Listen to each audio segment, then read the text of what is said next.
안녕하세요, 삐삐언입니다. 오늘은 오랜만에 우주 이야기예요. 우주는 언제나 호기심의 대상이에요. 그래서 우리는 옛날부터 우주에 가보고 싶고 뭐가 있나 알고 싶고 훔쳐보고 싶었는데요. 그래서 아주 예전에는 맨눈으로, 조금 지나서는 망원경이 생겼고요. 21세기인 지금은 망원경이 정말 많습니다. 그래서 오늘의 주제는 망원경입니다. 망원경은 어떤 종류가 있을까요? 두 가지 기준으로 구분해 봅시다. 어디에서 볼까요? 그리고 무엇을 볼까요? 자, 망원경이라면 흔히 우리가 생각하는 망원경이 여기 있어요. 어디서 보는 게 별이 잘 보일까요? 우리 동네 건물 옥상에서 보면 별이 보여요. 그런데 광공해가 있네요. 그래서 시골 뒷산에 올라갑니다. 공기가 맑으니 별이 더 잘 보여요. 그래서 시골이라고 할 수도 없는 멀고 높은 곳에 망원경을 만들어요. 더 높이 하다 결국 우주에 망원경을 띄웁니다. 이게 우주 망원경이에요. 어디에서 보느냐에 따라 망원경은 지상 망원경과 우주 망원경으로 우선 나뉩니다. 그럼 이제 무엇을 보느냐를 생각해 볼까요? 빛은 전파잖아요. 빛에는 여러 종류가 있다는 것 알고 계시죠? 우리가 보는 게 가시광선이고 X선, 적외선, 자외선 등등 우리가 생각하는 일반 천체 망원경이 가시광선을 보는 망원경이라면 다른 한 종류는 전파를 보는 전파 망원경이에요. 우선 망원경의 종류를 봤는데 그럼 어떤 망원경이 좋은 망원경일까요? 중고등학교 과학 시간에 들어봤을 만한 용어로 분해능이라는 개념이 있어요. 말 그대로 분해하는 능력입니다.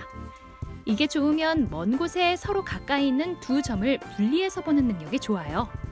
그럼 분해능이 좋은 망원경이 어떤 망원경이냐? 그냥 한마디로 지름이 큰 망원경이 분해능이 좋다는 소리입니다. 그래서 점점 큰 망원경을 만들기 시작했어요. 그런데 아무래도 기술과 장소의 한계가 있어서 크게 만드는 것에 한계가 오게 됩니다. 그래서 고안한 방식이 간섭계라는 것을 이용한 방식입니다. 간섭계를 이용하면 멀리 있는 망원경끼리 마치 하나의 망원경을 쓰는 것과 같은 분해능 성능을 보이도록 할 수 있어요. 그래서 나름 천문학 선진국 중 하나인 우리나라에서도 한국천문연구원이 380억 원을 투자해 총 3군데에 직경 21m짜리 전파망원경을 설치했습니다. 이 전파망원경 3대가 시스템을 갖춰 마치 지름 476km짜리 전파망원경과 같은 효과를 낸다고 해요. 와, 어마어마하다. 서울에서 부산까지 325km라는데 정말 우리나라만한 망원경 맞죠? 같은 원리로 만든 더 큰 망원경 시스템도 있답니다. 이 거대한 시스템으로 무엇을 할까요?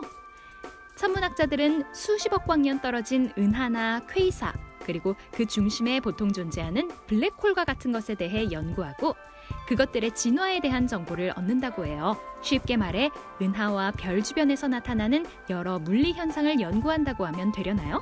특이한 건 전파망원경이다 보니 주변 환경에 종종 영향을 받아서 연세대 아카라카와 같이 아주 시끄러운 대규모 축제가 있다면 축제 함성 소리에 영향을 받아 그날은 해당 연세대 KVN 망원경의 운용을 쉬기도 한다고 하네요.